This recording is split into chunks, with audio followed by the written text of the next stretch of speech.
tingnan nyo naman kung gaano kaganda yung waterfalls na yan, no? Tapos, ang likuran ng background parang New Zealand, grabe. Ayan, no?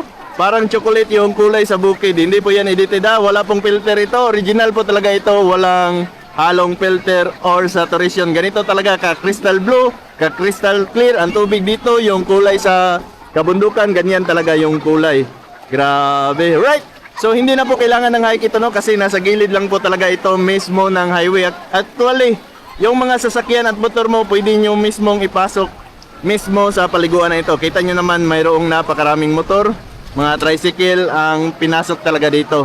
Kaya walang problema, pwede nyo po mismo ipasok yung motor at saka sasakyan nyo. Ayan o, mayroong mga sasakyan. Ayan, may sasakyan. Tingnan nyo naman kung gaano ka crystal clear yung tubig sa ilog dito, right? So ngayon magpapalipad muna ako ng drone para makita natin ang buong ganda ng paliguan at ng waterfalls na ito. Grabe, walang entrance fee, tapos malanyo silan yung view, tapos napaka crystal clear ng tubig, parang ice ang lamig. So sa mga nagtatanong, no, kung ano ang pangalan ng paliguan na ito, parang nakalimutan ko ata.